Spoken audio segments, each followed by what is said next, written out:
Good afternoon, everyone, and welcome to part 2 of our Summer Selling Series webinars. My name is Jonathan Howard. I'm very excited to introduce our second in the series. The topic today is signs of weakness. Our hosts are the same as last time, Mr. Ken Shreve, he's our Senior Market Writer, and Mr. Justin Nielsen, he's our Market Research Director. Good afternoon, gentlemen. Good afternoon. Hey, Jonathan. Let's start off with why investing is a roller coaster. Well, anyone that's been doing this for a while pretty much knows that there's times where it could be quite a ride, and I guess today is one of those examples. We were up earlier in the day and then got pretty slammed hard. We'll get into that a little bit later. But basically, if you have a queasy stomach, you might be wondering, how do you get off closer to the top of that ride of the roller coaster? And that's what we're going to be discussing today. So last session, we talked about the offensive selling, and that's really selling into strength, selling on the way up. Today, we're going to be kind of talking about those signs of weakness. I almost liken it to that roller coaster analogy where you're going up the roller coaster, and there's that point in time where you've got some of the cars hanging over on the side, on the downslope, and some of them that tail that just hasn't quite gotten over the hump yet. Those signs of weakness can happen at the top and can be an early indicator that you might start selling, not everything, at least paring back on your positions. And then next time what we're going to be discussing is that defensive selling, when that trend has absolutely changed and now you're on the downslope and you're throwing your hands up in the air and screaming. So we'll kind of just focus today on the signs of weakness. So Ken, why don't you walk us through those signs of weakness?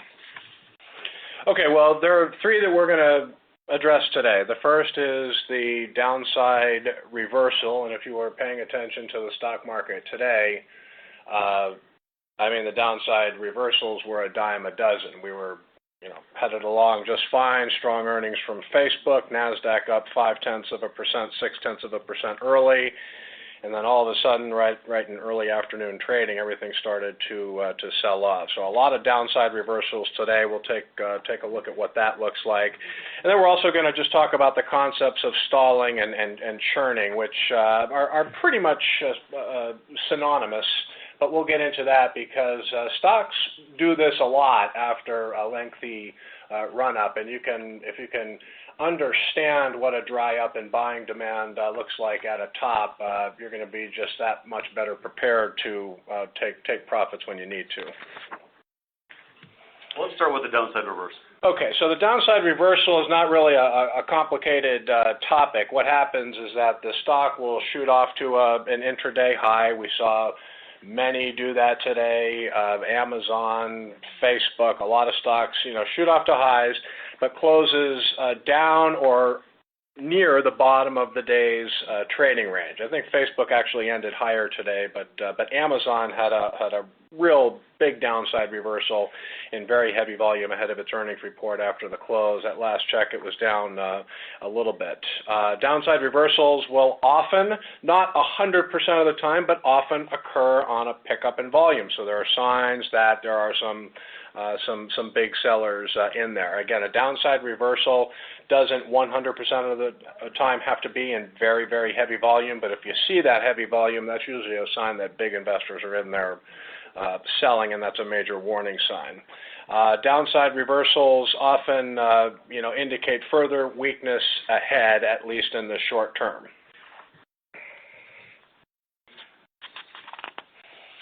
Okay. So we just want to take a look at a former big market leaders, DryShips, currently today really just not doing anything. It's been a terrible stock, but at one point it was a big market leader. And this is, I think we're looking back in 2007, 2008. But you see, a breakout and then a strong run up in price, and then right at the top you see a big red down day where the stock hit an all-time high. It's marked downside reversal on huge volume. You see it hit a high and then it closed all the way down near its low in very, very heavy volume. So it wasn't just retail sellers, small sellers in there. That big surge in volume told you that there were big sellers in there. That's a classic example of what a downside reversal in heavy volume looks like. And it actually looks like we got one a few days before that as well, like 3 days before that, the volume was not nearly as impressive on that one. But this is something that can happen on the way up. Sometimes it'll shake it off and continue up. But when you start seeing these, you definitely have to take notice. Yeah. So at the top of the chart, where we see that downside reversal in huge volume, you can see what happened after that. The stock started to get very volatile, and eventually, a few days later, crashed through the 50-day moving average. But look at what it did. It hit a low of 103.46, and then it closed all the way up near its high. So a pretty bullish session for the stock. We had just seen a bearish downside reversal in huge volumes. The stock makes a case it's going to try to rally back, and then it does, and it touches another new high at 131.34. But then look at what it does the very next day. You get probably the biggest one-day point decline in the stock's rally. The volume there looks 11.4 million shares. And so there were pretty clear signs here over a period not that long a time that this stock was ready to pull back in price, and sure enough, that's what happened.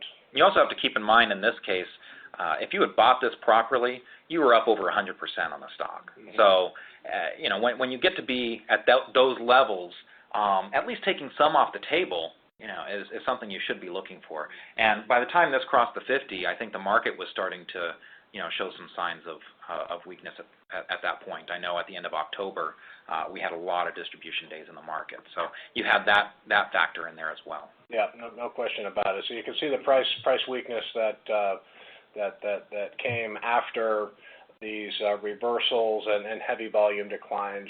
Signs of institutional selling kind of manifest themselves in very different ways, but it's not hard to recognize on a chart when you know what to look for. So DryShips wasn't hard to see those signs that the stock was starting to top. One of our portfolio managers, Charles Harris, often says that signs of weakness are all about protecting your profits. And as Justin said, you were up almost 100%.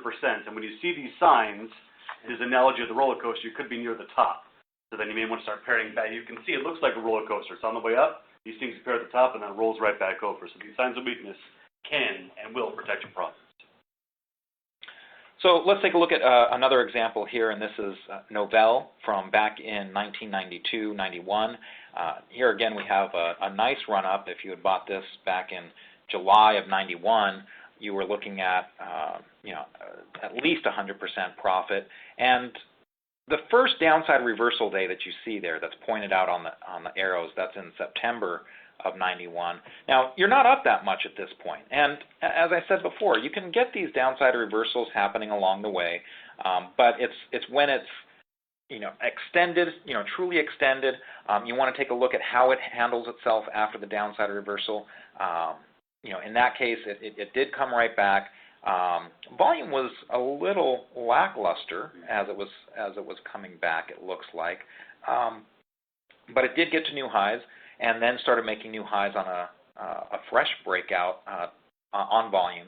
It was a breakout of a little, kind of a 1 week area there, and then you started running again. And now, once you get up to 65, that's where you really see things kind of get a little bit choppy. You have that second downside reversal day. That's right in the middle of your screen. Very, very dramatic in terms of its price action.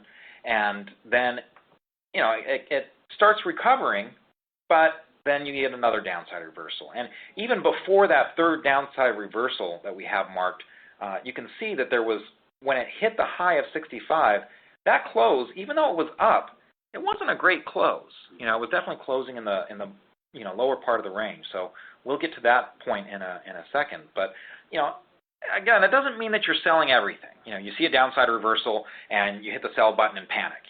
But the thing about selling near the top is it's these signals piling up. That's your indicator. It's not necessarily just one by itself. That makes selling sometimes a little bit more difficult. With the buying, it's, here's your line, the buy point. And, it crosses that line on volume, you buy, and if it doesn't, you don't.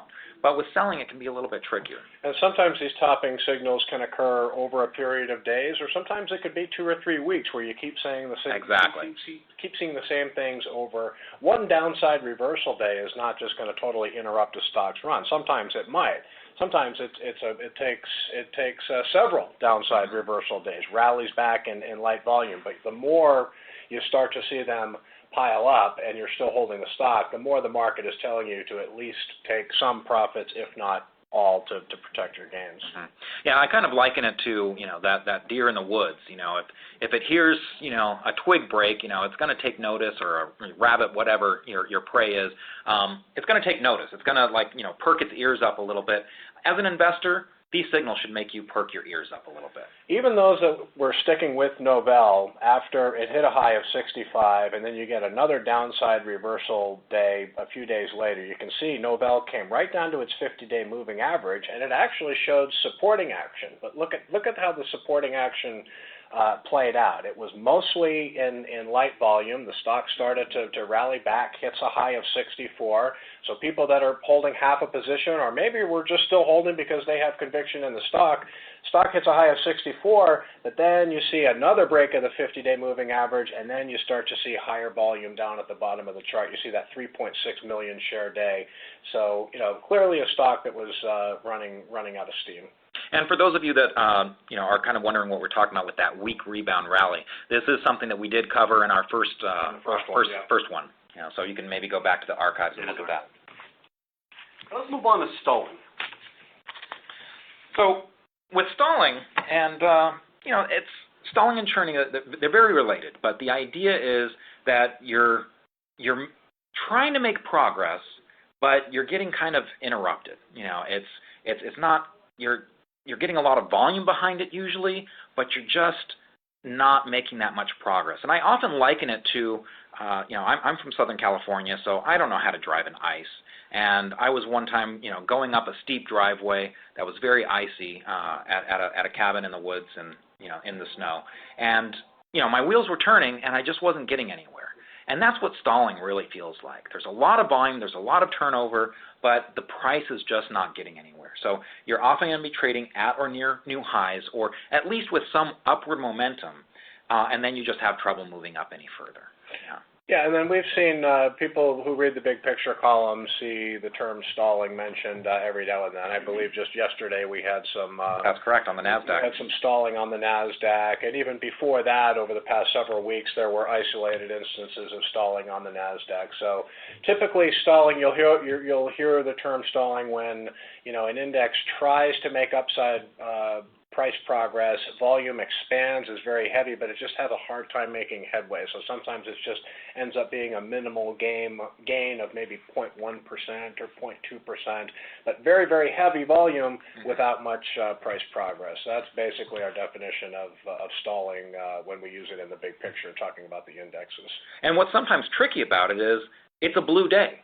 It's a blue day, and so you're not thinking of selling, because you see that blue day, but it's that small gain that should really catch your attention. It's a small gain, and then also the fact that, it's not able to hold near its high, and it closes in the bottom half of its range. Exactly. So there were sellers around that, even though it may end 0.1%, 0.2% higher, there were still sellers around that caused that stalling action. And it's related to the downside reversal in that way, that it gets into that, new high territory a lot of times, but it can't hold it.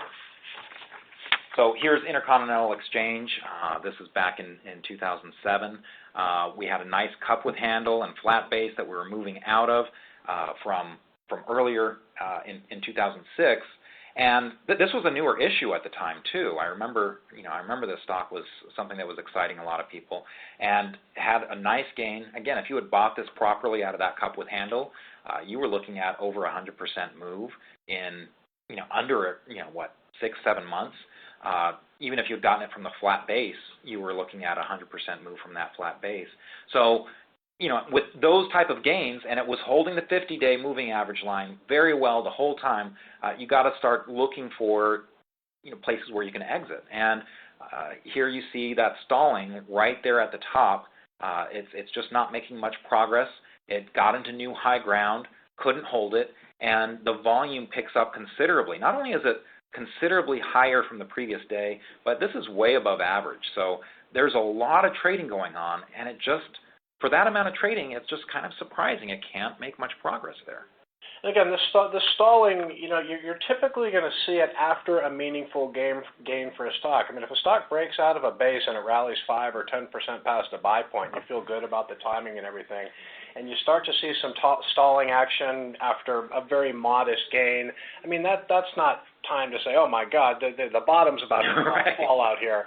But, a lot of the historical examples and a lot of our model books show that, the stalling and the true breakdowns occur after a pretty significant run-up for a stock. And, in fact, we're kind of in that position right now where the bull market's been running for a while. You've got some big tech leaders out there that, now's the time where you can start looking for the signs of stalling or downside reversals that we saw today. So, but stalling typically is going to occur after a pretty significant run-up in a stock. And just to reiterate, we're not necessarily selling everything on that day. It's just, hey, pay attention, look for other sell signals.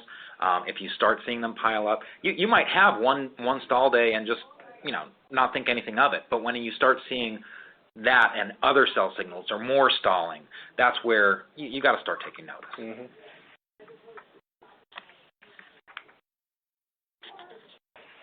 All right, Allegheny Technologies. So again, this is a stock that broke out. We're not talking about a 5 or 10% gain from the breakout. We're talking about a breakout over, say, 32 back in September, October, and then just a significant run up. And again, supporting action at the 10-week moving average, but after a significant run, here again, you see right at the top here, stalling action, closes in the lower half of its range. This is what classic stalling looks like. Stock hits a high, closes higher, but really doesn't manage a meaningful gain. If you look at what the NASDAQ did yesterday, it rose up to a high, it came down, closed in the bottom of the half, and I think it barely eked out a 0.1% gain or 0.2%, whatever it was. But in this situation, a close in the bottom half of the range. Again, you have conviction in the stock, you've got a big profit, you're just kind of putting that in your back pocket. This was not good price action. Volume was very heavy, above average. It rose from the prior session. You can see the arrow pointing towards that at the bottom. And just a classic stalling day. And you can see what happened over the next 5, 6, 7 trading sessions after that one stalling day. It doesn't always happen like this, but it really unleashed a wave of institutional selling here. You can see after that stalling day, multiple days in a row down in heavy volume. So, just classic stalling action there. What about churning? Okay, churning. Again, Justin mentioned stalling and churning, basically synonymous. When a stock is stalling, it's kind of churning, spinning its wheels, not able to make much headway despite higher volume, and it also applies to the indexes. Now, when we're writing the big picture column every day, we're gonna talk about stalling days, not churning days. But we'll sometimes talk about a stock churning. It usually takes place over a period of several days, even several weeks, where a stock starts to have problems making headway even when volume is heavy. So again, definition: heavy volume without further upside price progress. Here's a look at Gerdau, again back in 2008, thereabouts, but we've got this whole yellow area shaded here. Just a good example of how churning can take place over several days.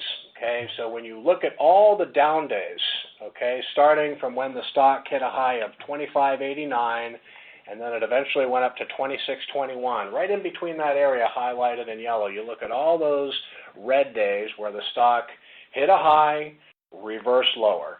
Hit a high, reversed lower. Hit a high, 6 or 7 times the stock did that. If you have conviction with the stock, say, hey, this thing is, broke through the 10-day moving average, but it's still holding comfortably above the 50-day moving average. Again, like Justin says, you don't need to get rid of all of it. Maybe sell half. You're recognizing that churning action. And then It eventually comes down to the 50-day moving average and then cracks through it in heavy volume. So in Gerdau's situation, multiple instances of churning highlighted in that yellow area. And again, just a good example of how churning and a stock's top can be put in over several days, several weeks time. And that really kind of applies to the broad market too. Usually, broad market doesn't top in one day. It's usually a series of distribution days, a series of days of stalling, so. But that is Gerdau, and that churning obviously led to significant price weakness after that. And you had a similar situation happen in Netflix. Now, this is Netflix back in 2004. So, of course, Netflix has been one of, the premier stocks. It's even got, its own acronym with the FANG stocks. But this was earlier on in its move back in 2004, and you can see how here again you had a nice run up, depending on where you bought this, and that's another big consideration. Where you bought, does make a big difference on how aggressive your selling might be. In this case, if you had been holding on to the stock for a while, you were sitting on a good cushion. So you're looking at, okay, how do I get out of some of these shares with keeping as much profit as I can, with maybe the possibility of letting it move more, especially with a stock that is doing something very exciting and new, like Netflix was back at this time. So the churning at new highs as it gets right up to 40, and sometimes those round numbers can be a line in the sand where once you get over them, it's smooth sailing, but until you do, you might butt your head up against there a couple times, and that's kind of what looks like was happening here with Netflix. It kept on butting its head right up almost to 40 and getting turned away, and volume was remaining heavy. And if you really kind of take a good look there, you'll notice in that yellow highlighted area, it's only covering about 2.5 weeks, but if you look, you see a lot of big red spikes. Yeah. So there is heavy volume going on. And it's just not making progress. It had that big 23.8 million spike on the upside, the gap up. That was great. Everyone's thinking, hey, this is, possibly another big move up, and it just can't follow through on it. So, you just, again, have to be aware. And then, it's kind of dilly-dallying back and forth between, up and down above the 10-day moving average line. That's the green line that's on your charts. And then a couple weeks later, it finally crosses the 50, gives one more try above the 50, the red line on the chart, and then once it gets below that, then it was, basing for a more serious correction. And there's nothing wrong with a stock basing. If you've got a big cushion on it, maybe you hold through that base. But it's also if you want to sell your shares, maybe buy it back later when it comes out of the base. That could save you 2 months at least of sideways action. Yeah, this is another interesting example because, I don't know, could we go back to the prior slide, Jonathan? We can see the initial breakout here was generally over $30 a share, and we have a rule, you generally take a gain in the stock when it reaches 20 to 25%, and Netflix's gain went up a little bit higher to that when it gapped up close to 40, but it was pretty much right in that area where, hey, you got a gain of 20 to 25%, consider taking some profits. So the weak action at the top and the churning was coinciding right around that 25% take profits rule. But, I mean, I don't see a more clear example of what institutional selling looks like at a top than this one right here, because as Justin said, you look down in the bottom part of that yellow shaded area in the volume bars, and those big red volume bars are just, unequivocal signs that big investors were getting out of the stock. And for more information on that 20 to 25% sell rule that Ken referred to, again, we have in the archives our first session on the selling series that you might take a look at. I thought we'd try something new. Looking back in history at some clear examples gives you a good perspective, but we put you in the driver's seat of a day-by-day animation. That'll give you a better perspective. Hindsight's 20/20. If you show the full chart, you get a better perspective. Well, of course, we're going to sell there because it rolled over.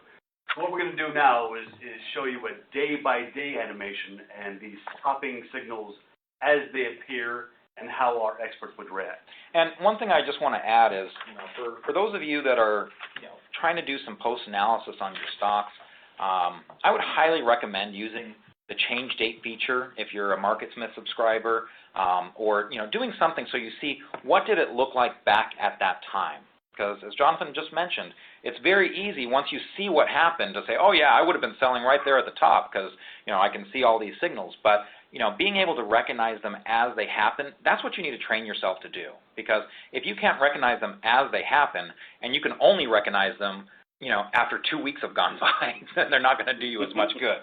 So yeah, this is a very useful exercise to help you in that regard. Okay, so this is an anonymous stock, but looks like a strong performer. Good example of what a double bottom base looks like. It's got the appearance of a letter W. Second leg down undercuts the first. You can see the dotted line highlighting a buy point there.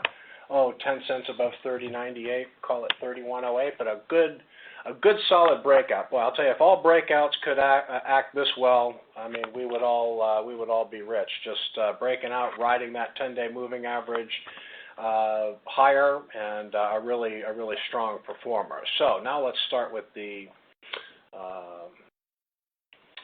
animation here.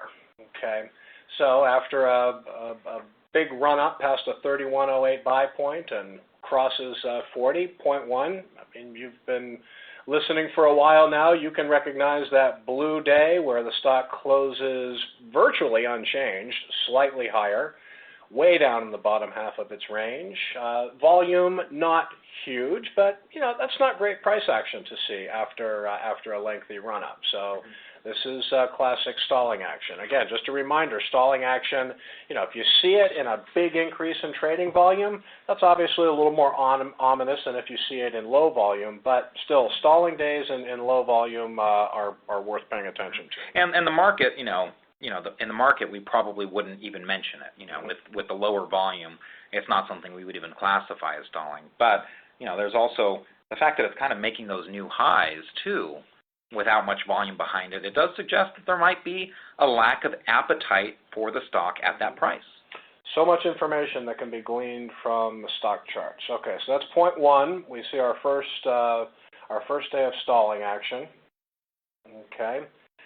Look what happens a few days later. We get another move to a new high, a close in the bottom half of its range. So we've got two stalling sessions now in the past 4. Again, volume not huge, but there are sellers around. That's the point of stalling action. You have an up session, but there are sellers around, kind of knocking the stock near session low. So it happened again, point 2. And Okay, so we're in the driver's seat now. From your expert opinion, you guys have seen this. You see 2 days of stalling. What's your effect on your portfolio? Are you going to sell? Are you going to sell a little bit? Are you going to be cautious? Tell our listeners how you would react, how they should react. Well, I would just say that because the stock is still holding comfortably above the 10-day moving average, even after those 2 days, I would be saying to myself, okay, these are two kind of strange-looking days, raising an eyebrow. But the fact that it's holding above short-term support at the 10-day moving average, I'll probably say to myself, let's see if it does come down to the 10-day, what does it do? But this in and of itself, listen, some people may take half profits after this, others might not. But personally, for me, I'd probably give this one a little more room. Yeah, after 2, and again that low volume, I'm not too disturbed by it, and the 10-day. Is moving up. It's everything is still looking okay on nothing so sometimes what happens is when I see those sell signals occur, I get rather than giving something more room, I give it less. Before I'm going to take my first sell. So absolutely. Rather than I'm looking at this bouncing off the 50. Oh well, maybe I'm not going to let this get all the way to the 50 if I see this stalling action. Yeah, I think the best after these 2 instances, point 1 and point 2, you're definitely starting to get on the defensive. Mm-hmm. Okay, and being on the defensive doesn't mean you're selling half, selling all. You're just recognizing a couple of days of weak price action, but also recognizing that the stock is still holding comfortably above support. Mm-hmm. See what happens. Okay. So here again, number 3. This is a close right around the middle half, maybe slightly in the bottom half. But here's a second day of stalling. Notice the volume at the bottom, It finally comes above average, much higher than the prior session. So another day of stalling. But look, the stock is not giving up much ground. Again, if I'm holding the stock, I don't know that my attitude has changed from the prior stalling day. It's still holding near highs, still holding support, but now I'm starting to say, hey, we're starting to see stalling action here. And, another thing, too, is it's when you start seeing the clusters. Now you got back-to-back, action, that volume. This is 3 days in a shorter period of time. So, again, I agree with you, Ken. I don't think I'd be doing anything yet. But my antenna are certainly, Just seeing yellow flags. Yeah. Some yellow flags. Okay. So we've got 3 instances of stalling, and then point 4 is pointing out a new high in light volume. And if memory serves, we talked about that in our last. This is all about buying demand drying up near a top. It has been seen decade after decade after decade. Indexes, stocks. So point 4, we're just talking about a new high in light volume. So again, I'm holding the stock. I've decided to sit tight in the position. New high in light volume. I'm kind of thinking to myself now, okay, is it time to be defensive or be proactive, realizing that I've now got 4 very suspicious days of price action here. Again, let's continue forward with the animation and see what happens. So we got a down day, boom, another day of stalling action. Look at the volume that comes on point 5, okay? Again, stock touches a high, closes in the bottom half of its range. Now you got volume pretty heavy, slightly above average, clearly higher than the prior, 4 sessions. But again, holding near highs and getting support at the 10-day. This is a resilient stock, even though it's starting to show signs that it's ready to roll over.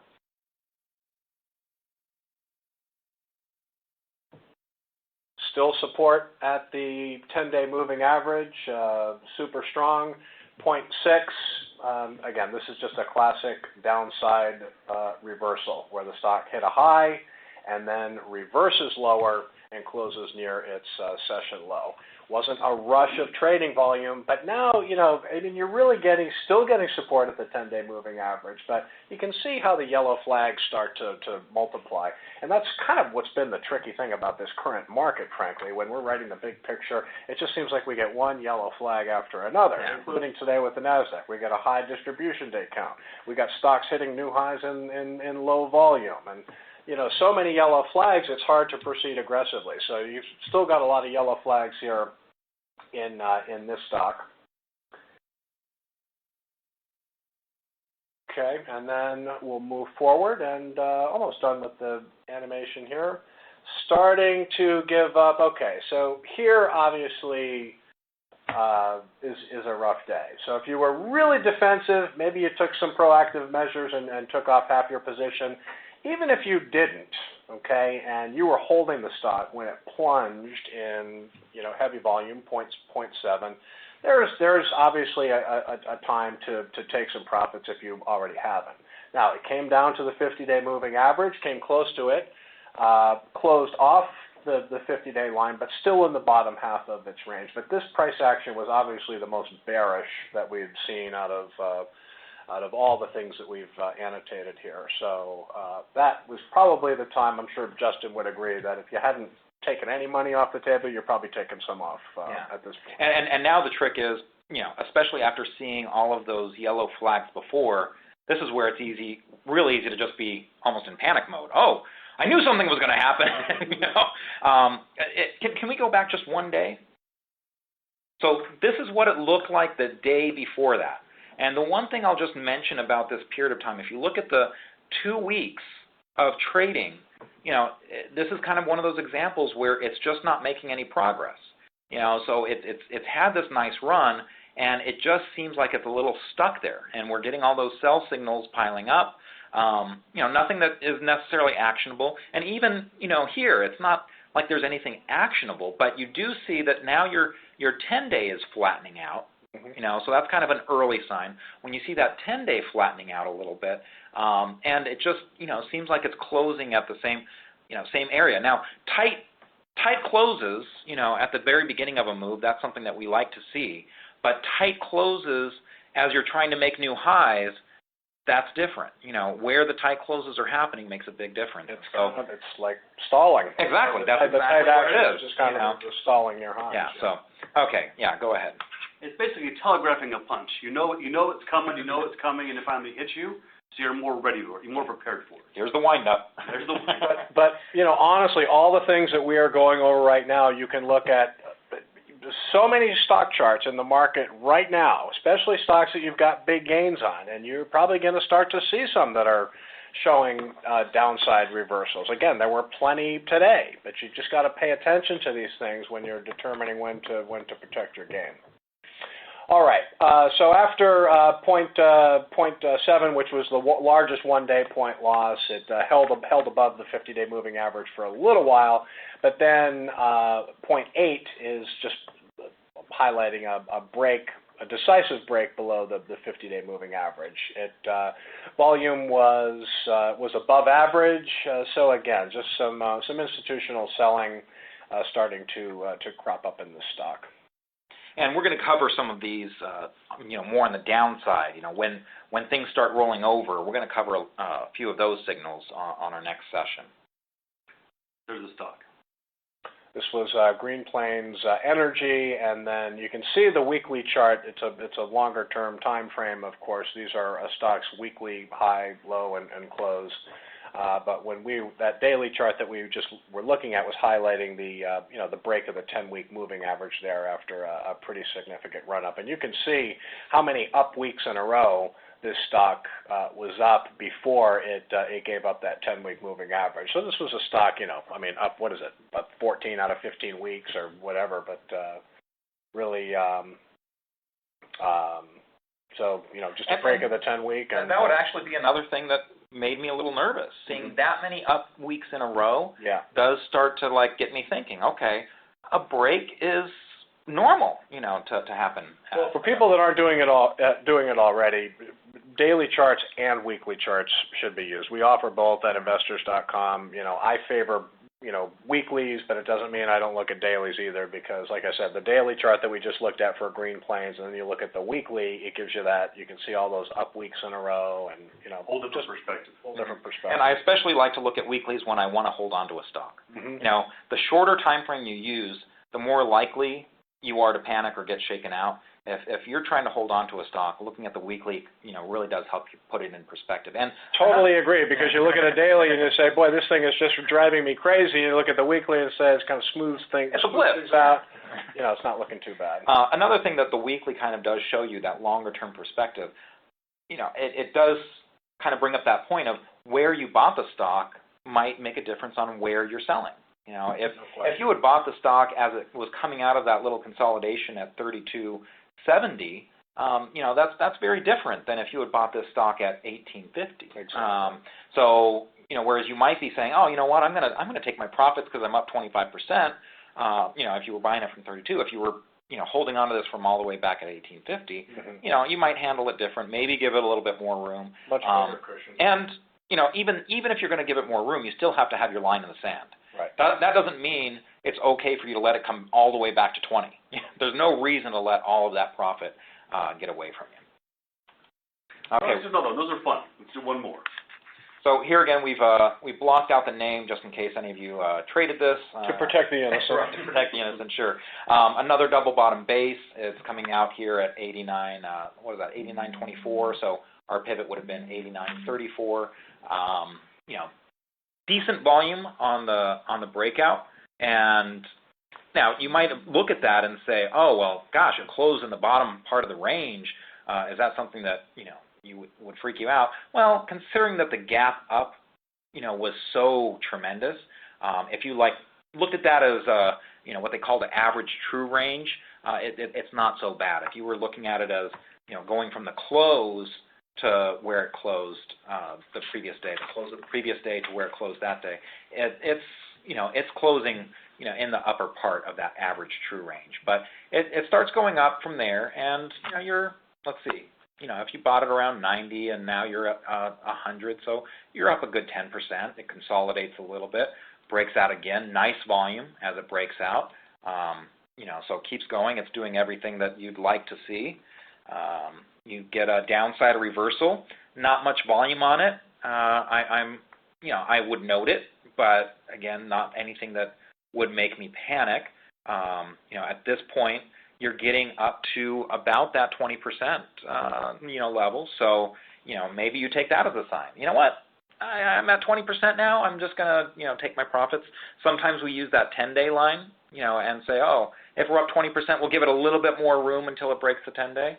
But, yeah, the downside reversal here, especially being on low volume, especially compared to the day 2 days prior, where there was such heavy volume, heavy demand, this first day isn't worrying me too much. Now, the volume was so light on this first downside reversal. What if, we can look back and see what if volume was 2.5, 3 million shares on that first day, and the volume just expands? Is that something where you say, you know what, that volume is so big, yeah, it's the first downside reversal, it's still holding above the 10-day moving average, but I got 2.5 million shares, and this thing is down, it's a pretty nasty reversal. I'm definitely thinking if there's 2.5 million shares pushing this thing down today, there's going to be more shares tomorrow and the next day and the next day. Yeah. It makes me just feel like they're not done. So if we go forward a little bit, this is just short term. Now here it's trying to push into new highs again. Volume picks up a little bit from the previous day, but it's still below average. So it's stalling action at new highs, closing in the lower part. So definitely not conducive to a good move. I would expect maybe some short-term weakness, but not anything that would make me panic at this point. Nice move. Not great volume on that for such a big move that prior day. There's not much volume behind it, but it's it's September. People are still coming back from vacation. There's a lot of things you could do to kind of justify that, but it's you got to be careful. That is low volume as it's making new highs, especially kind of breaking into new highs from a little 4-day consolidation there. And now right after that you get some stalling action. Volume picks up even higher, and this is now, especially since we're at 113. If our buy is at 89.34, we're definitely we're over the 20% level now, 25% level. So I've got to ask myself, what am I expecting out of this stock? Is this stock worthy of my conviction, worthy of holding a little bit more, or is this something that I'm going to do an offensive sell on the way up, into this strength? Let's go ahead and see how it plays out. Did this stock break out in the early stages of a new market uptrend, and we're seeing new breakouts, or did this stock break out after a bull market has been running for many months? Mm-hmm. So all of these things factor into that decision. Mm-hmm. Okay, so now the 10-day started to flatten out a little bit, and now we've got a break of the 10-day. I mean, that gap down, may be enough. If I had bought at 89.34, that might be enough, that gap, to just, if I haven't sold anything at that point, it's very possible. Maybe I took some off the table because I was up 20-25%. But if I hadn't sold anything, then I'm probably selling a lot. And unfortunately, I'm probably selling a lot at the lows. Right. When it gets down to the 50-day, I'm probably freaking out at that point, kicking myself, saying, why didn't I sell earlier? I had all those, warning signs, and I could have signed. Listen, we've all been doing this long enough to know if this is a situation, where a lot of us would be selling at 100, and then at the end of the day, it's up back to 105. 107, and you're like, I knew that this was a good stock, and I shouldn't have doubted myself, and, there's all sorts of. Yeah, there are a lot of questions that are coming in now saying, hey, this is a bounce off the 50, why would you be selling? Mm-hmm. Yeah, so, again, if this is a stock that you have conviction in and you're thinking you're going to hold this for a longer gain, then, really this is a bounce off the 50. The fact that, you have a lot of volume, it almost makes me wonder if there was some news out. Now, the fact that it does close at the top of its range, and this is why a lot of times we do try, and it's hard, don't get me wrong, it's hard. we do try and wait until at least the end of the day, usually the end of the week, okay? This actually occurred on a Friday, so that action is happening on a Friday. Here's where, again, if you step back to the weekly, you might get a different perspective on this. And certainly, if you waited till the end of the day, and in this case, it was a Friday, so it was the end of the week, you might not have felt as bad about it, especially since even though you did come down dramatically, you still didn't even cross the 50-day that hard. It really was kind of a touch, in that case. But you're setting the alarm early for Monday morning. Oh, absolutely. You're going to want to see how this opens. And, it does fine, and it looks like it's recovering. So if you did, again, if this was a short-term play, I'd probably be selling on that gap down or, as it got to the 50. If this is something you're trying to hold for a bigger gain, and it's not an all-or-nothing proposition. You can sell half. You can sell a portion and hold on to the rest and see what happens. It looks like it's, coming back down to the 50. Kind of reverses. If you were waiting till the end of the week, then it's back above the 50, and so it's not looking as bad. Which is why we have that rule of waiting till the end of the week. Now it's kind of just going back and forth, and now it's a heavy volume. Now, remember that 4.3 million shares on the way down, that gap down, still really sticks out. That was the heaviest volume in the whole move. So that still sticks out, but this is very good volume. I mean, it's much higher than average. Gaps up. Again, I don't look at this as stalling necessarily, because even though it maybe closed mid-range for the day, when you consider the gap, it had a lot of progress. Yeah, I agree. Go forward. Okay, so now I'm waiting to see, how does this act now that it's in new high territory again? It's is this something that's going to break away from that area of resistance, or is this something that's going to get stuck? So I'm really interested to see how it handles itself at that 115 to 120 range. Here's a good question before we go on to point 5. We had a question: why isn't point 4 a shakeout? It is. It is a shakeout. As I mentioned, that would have scared the heck out of me, and very well could have shaken me out. But that's what shakeouts do. They scare you, and there are those that do get, they sell and they kick themselves later when it comes back up, and then there are those that hold on and wait. So you just have to have your rules, though. What are you going to do? And it's better to think of that ahead of time. What am I going to do if this comes all the way to the 50? If I'm very extended from the 50-day moving average, I'm always wondering, what am I going to do if this gaps down and comes down to the 50-day tomorrow? Especially when I see sell signals precede that just gets me running through those scenarios that much quicker. Actually, point 4 has got quite a bit of attention. Let's go back for a second. Les asked, since you see it close to the top of the range, could you buy it on the dip? Would you consider that buying on a dip? Could you buy it on the dip? Now, generally what I like to do is if I'm going to be initiating a position off of the 50, I'm going to want to see strength. And you do see strength here, but the fact that that's still a decent gap down. And a significant percentage decline. And a significant percentage decline, I'm probably not buying on that day. Right. Yes, it works out, but I just, I don't have the conviction at that point. I need more signs of strength. Now, if this is something that you had bought long ago, could you add on the dip? That might be different, but I like to buy on strength. And even if it's a pullback, I'm usually waiting for that blue day, that I'm going to be buying off if I'm buying off the 50, whether it's an add or initiating a position. And so I don't see myself adding on 4. Yes, it worked out, but I don't see myself doing it. We're back at 5 at the downside reversal. Let's see what happens. Okay. So, now it looks like, 120 might be an area of resistance, and volume's picked up on a down day, but we're still holding the 50. And you see that now, now we're not quite as extended from the 50. We were, at point 3, we were getting a little extended from the 50. Now we don't have as far to move down to the 50. So if you've held it this whole time, you can be saying, okay, you know what, I can give it to the 50. I'm not going to be taking that much off the top if I let it go down to the 50. So now we have another downside reversal at point 6. Again, volume is nothing really on that. So I don't know that I'd be getting too concerned. Volume picks up and the selling picks up. So that second day, even though it's not a downside reversal, but it's a continuation of the downside reversal from the previous day, that pickup in volume is something I'm noting. And you see that there was a little bit of a stalling action right on the day before. Not much volume, so again, we probably wouldn't even mention it as stalling. But there is that kind of sense, okay, I'm trying to get forward, and I'm not able to make progress. But then, at 0.7, now you've got another one of those decision times. Now, in this case, this is the end of the week. This is a Friday.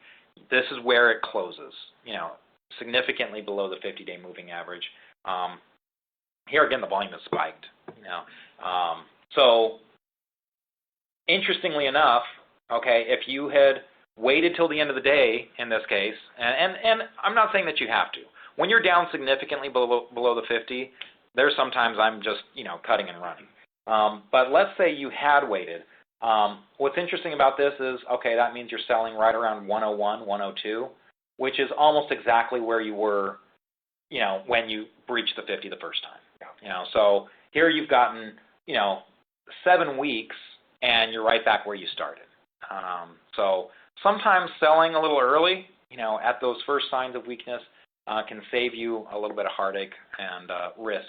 Money and time. Yeah, and buying properly at that breakout, the double bottom base at over 89.34 when the stock gapped up, even after all of that, fairly crummy price action that we all annotated, getting out at 100 when you're in around 89.34, 90, 91. I mean, you're still locking in a pretty decent gain there amid some pretty excessive volatility. Right. Let's look at the weakness. This is lumber liquidators. Yeah. So this was actually before a big sell-off happened, and I mean, I don't remember what this stock got down to, but it got clobbered, after all of its scandals came out, and I was actually amazed that it came back. It's something that's come back recently, and I was just amazed to see it popping up on my screens again. All right, let's end off talking about the current market. Obviously, we're in a very tumultuous time today. It was a very interesting day. We'll talk about the current market, and then we'll have our speakers talk about a couple of China stocks and how they're giving us some mixed signals. So let's start with the current market. Let's talk about today. Well, as we've been saying the whole day, I mean, this is your classic downside reversal. Now, the volume, we had to upload the presentation early, so this is not actually where it closed.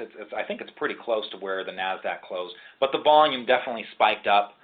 So this is your clear-cut downside reversal. And as Ken mentioned yesterday, in the big picture, we wrote about a stalling day. So there was a stalling day the day before.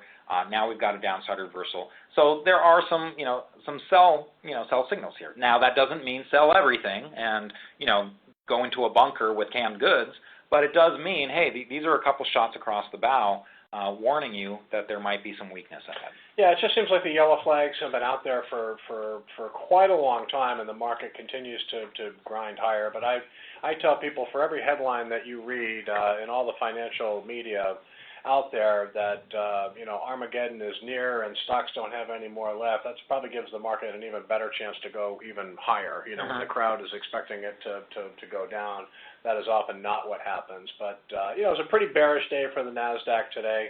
Our distribution day count is going to increase by 1 like it did yesterday, but we're still fairly mild in the distribution day count. And frankly, when you look at the overall action in market leaders, we've got Amazon down 2 to 3% in after hours on earnings, but you're not talking about a massive breakdown in that stock. You still got a lot of leaders holding nicely above support. So there's a chance the uptrend could go under pressure again in coming days or weeks, but for right now, the uptrend still has to be respected. But you got to take a look at the price action in some stocks today. It was a bit disturbing. And you know what? I just briefly was looking at some of the questions that were coming in, and I think a recurring theme in a lot of these questions is, man, I got creamed today. I mean, why are we looking at these stocks in retrospect, when, I just got creamed. And, this is where you really have to look at where you're buying your stocks, how much cushion you have. When you don't have much cushion, you have to be a little bit quicker on the sell signals, and that might mean, you're looking intraday at signals. I said how I like to look at it weekly when I want to hold on to a stock, but if I don't have much cushion, I'm often looking at it daily. I'm looking, this was something that happened dramatically midday, and there was a big move in like 10 minutes. Things just really kind of turned. It's very hard to protect yourself against that. And on a day when the NASDAQ is down 1.1%, whatever it ended at, growth stocks are going to correct 2 to even 3 times what the general market does. So in the IBD 50 today, I mean, listen, there were plenty of 2, 3, 4% decliners. And at the beginning of the day, they all looked great. Yeah. We were kind of looking at the leaderboard, and a lot of these things were up 3 or 4. Well, up 3 or 4%. We're looking real smart, and as the tends to happen in the market, when you start feeling really smart, sometimes you end up not looking so smart. I guess maybe the other lesson here is don't get cocky, right? Right. As soon as you start patting yourself on the back for how good you're doing, that's when the market usually hits you in the gut. So let's take a look at some of the Chinese stocks. Here's TAL Education that we've been talking about for quite a while. Yeah, I mean, the thing with TAL Education, this is a daily chart, but if you at home just take a look at a weekly of TAL, it has made a monster move, and this is the late stage base of all late stage bases. It's probably 5th, 6th, 7th, 8th stage, and what that means is that a stock has really just made a big run up, and there really hasn't been a meaningful shakeout during that run up. It has formed a series of bases, but it just the fact that it's late stage means that it never really reset the base count by undercutting the low of a prior base. So TAL's latest breakout was a late stage breakout. Volume was okay, but just taking a look at what a downside reversal looks like. So if you own this stock, first of all, took on some risk. If you bought a late stage, there's some risk there. It doesn't mean you can't do it, but know the risk going in. Know the risk of buying a late stage base, and we've had a modest gain so far, but those with a mild gain in TAL right now, you see, a day of price action like this. This is just a downside reversal. Volume, again, this was taken before the close. So I assume volume is probably going to be a little bit above average and also quite a bit higher than Wednesday. So, again, just look at stocks that you own. Look for these downside reversals. Look for signs of churning. China's kind of a mixed bag right now. We've got a lot of stocks still setting up, but like we were talking about, are these going to be the laggard stocks in the group, or are they going to be able to break out? So I just wanted to point out today's downside reversal in TAL, and they had a pretty good earnings report, and the market just did not respond positively. Right. Again, I think they were up 4%, at the open, or a little bit more. Yeah. So again, everything looked fine, earlier in the day. Another related stock is New Oriental Education, EDU. This was one we had on Swing Trader. Now this one has a habit of making new highs and then kind of reversing, and a lot of times it will kind of consolidate for a little. But for Swing Trader, the way we were handling this one is we were buying this as it reversed, kind of in this handle. It broke out yesterday. Volume looked good on the reversal. Still held above average yesterday, so everything was looking fine. It was doing okay at the morning, but it reversed. Now we didn't have any cushion, so without any cushion, we're not going to be trying to hold on to this stock. Look for reasons to hold on to it. Swing Trader's a little bit faster moving, and so we took a 2% loss on it, and we're moving on. Mm-hmm. And just quickly to mention, with the China stocks, these that we're going over right now, there's 4, all of them are on IBD 50, and there's another 4 that are on IBD 50 from China. So there's definitely a lot of strength that's been going on in China. That's what's put them on the IBD 50. But when you start seeing things get overdone, you still have to kind of take a look at where did I buy it? Where am I going to want to sell? Mm-hmm.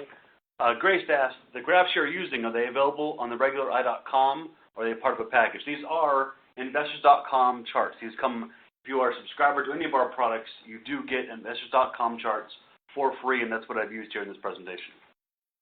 These are not the fancy MarketSmith. These are not charts. premium. This is what's included. We want to see that you can be very successful with what's included with the regular subscription. You know what, just while we're taking questions, another question that I got, how important is volume activity in a sell situation once you have seen a day, week of major upside?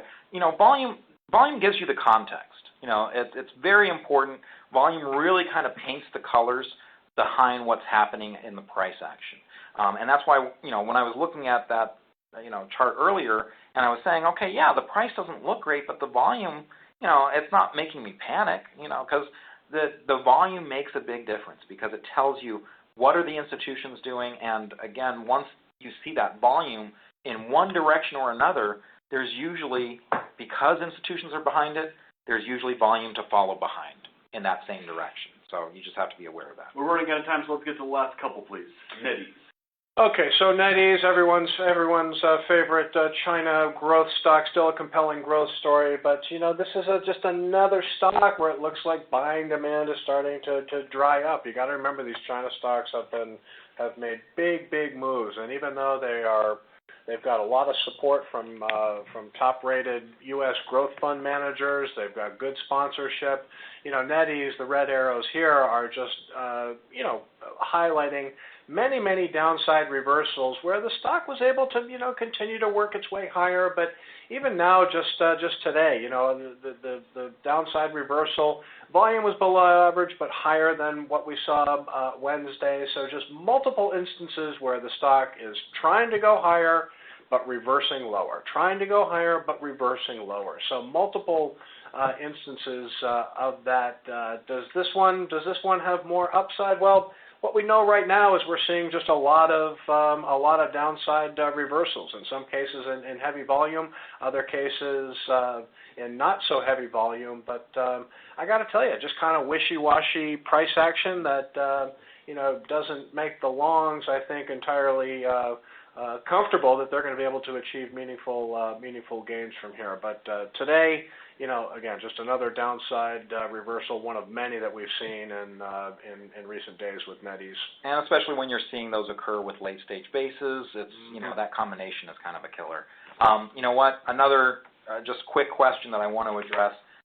Some people were asking about these downside reversals. Are these opportunities to short the stock? What we're talking about here, these are sell signals. Just because you should sell a stock doesn't mean you should sell it short and start risking your money the other way. And the reason is because usually when we're selling short, we want to have that downtrend absolutely established. And the downside reversal is just too soon, so. Yeah, and we look for short opportunities for leaderboard when we're in a confirmed uptrend. Obviously, we're not looking for short opportunities, but myself, you, David, Chung, a whole group of us, we look for shorts. And the one thing that we've learned from Bill and other people that have experience doing this is that it takes a while for a stock to break down.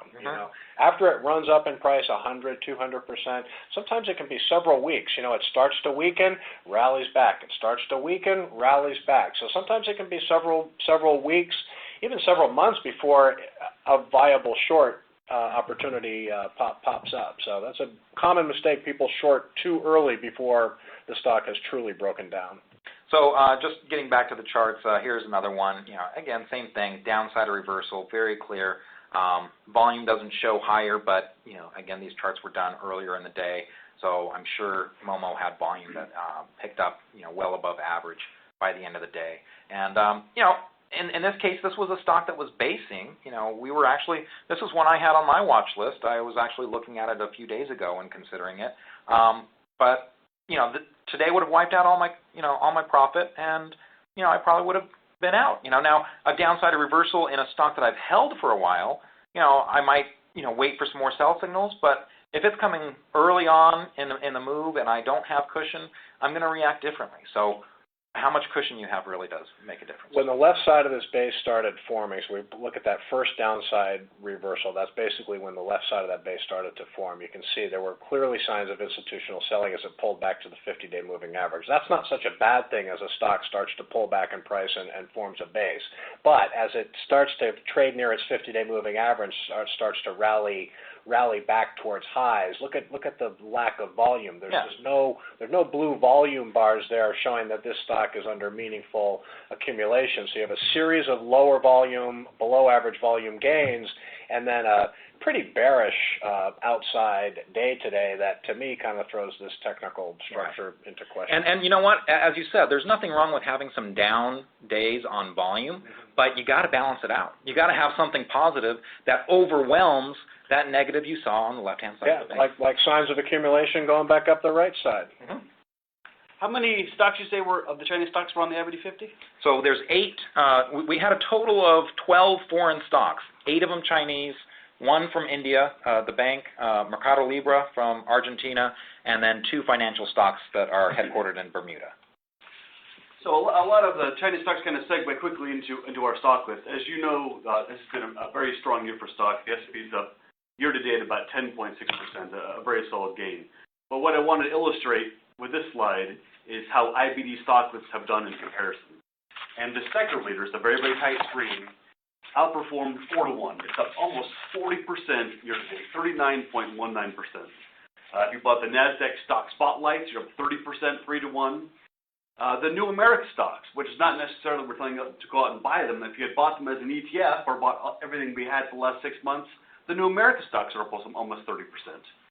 Our flagship, the IBD 50, has outperformed the S&P over 2-to-1. It's 23%. And even our big cap 20, the larger Canton stocks that are much more fluid and don't move as quickly, has still nearly doubled the S&P. So our stock lists this year to date have truly outperformed the market. And for those who aren't subscribers, we want to give you an opportunity to jump on board. We have a special offer for our webinar attendees. It's 3 months of the digital product for only $30. That's $10 a month, folks. If you are not a subscriber and want to take advantage, there really is no better time. You can click on the link here, www.investors.com/webinar offer, or call our customer success agents at 800-831-2525. We want to promote one more thing. We had a ton of questions, and we can't get to all of them, but Ken will help you. He's having an AMA and Ask Me Anything on August 2nd at 9 a.m. in the morning for an hour. Ken, what should we know? Is that me with the beard? I guess that is me. Okay. Yeah. So ask me anything on Twitter. This is happening August 2nd, and we decided August 2nd, that is a Wednesday. Mm-hmm. So next Wednesday from 9 a.m. Pacific time to 10, 1 hour, okay? You can ask me anything about the stock market. What do you need to know? Ask me anything. This is going to be a Twitter chat. All you have to do, first of all, if you have not signed up for Twitter, go to Twitter, establish an account. Investors Business Daily's Twitter handle is @IBDInvestors.